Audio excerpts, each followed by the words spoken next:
this part, that part.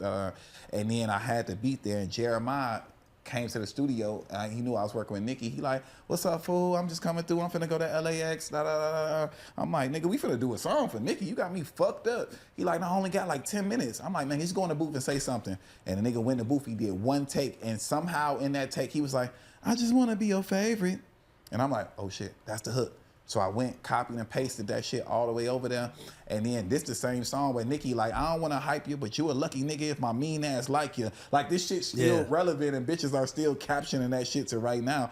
But she just let me go, bro. Like you got to think how inspiring it was for me at the time for the biggest female rapper in the game to be like, go ahead. Let me ask you, who do you put in Nicki's class? Nobody. And obviously I work with Tehran, so you know we got records with Nicki, but it's like, who would you like, and what do you think separated? Because I've caught flack on this show from saying Nicki is not, the other rappers to me are female entertainers. Nicki is really an MC. But I'm looking at you from the inside. What would you say, like, how would you separate her from the rest of the pack with all the female rappers? And is there anybody you think can compete in her weight class? I mean, There's only one person. She write her own raps. True. Ain't nothing else to say. Yeah. There's only other drop one. mic right there. Yeah, there's only Lauryn Hill? No, I was gonna say rap. Like I think Lauryn Hill's in her own way. I was gonna say only person I think is in her category that can really rap is Doja. Like I reintroduced, got cool with the girl Hazel E that was on Love and Hip Hop. Yeah. And her and Ray J were calling me like, yo, Love and Hip Hop finna happen.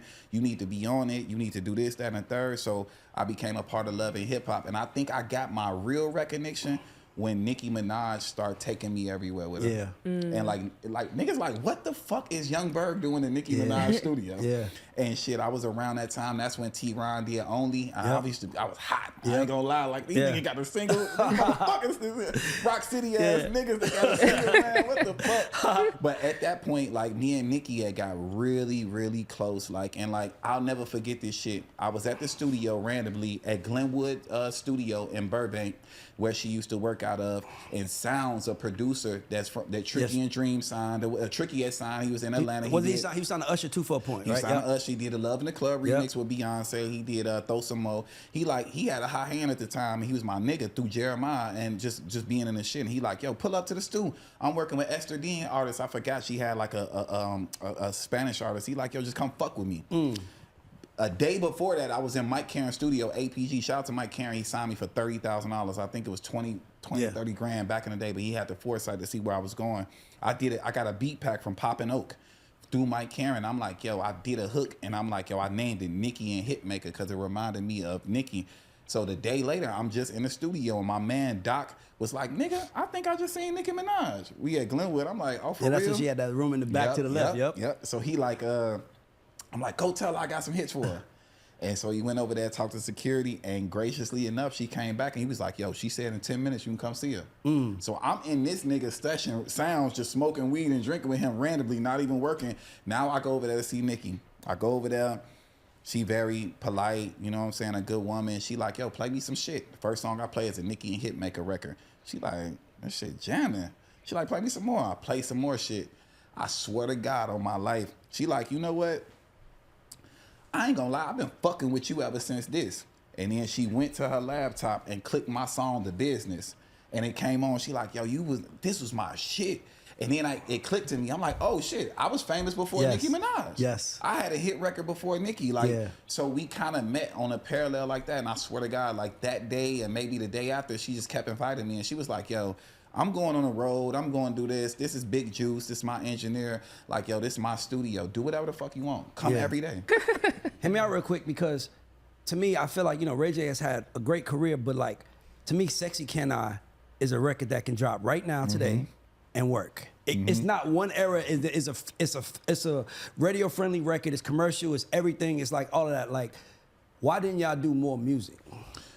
We did one more song previous to that. I did a record with Ray J initially on my EP. I had an EP at Epic Records called Almost Famous and like Sexy Lady and all my initial records on there. We did a record, and I'm being honest, like I really just fuck with Ray J because he was just a wild young nigga. Yeah, I feel like y'all niggas together. This nigga fucking everybody. I'm saying y'all need a TV show. Yo, and he came through and we hit it off. And to be honest with you, I was so in my mode, and this was so crazy. At that point, I was dating another girl that I was doing business with or whatever, who was on my songs and shit like that. Damn, I said business. She was on the song of business, and fucking I was like, Charlie Walker and them approached me with the SexyCanI record, and it was really just Ray J singing for 4 bars. Then the beat would play for like a minute. Then he'll sing 4 more bars.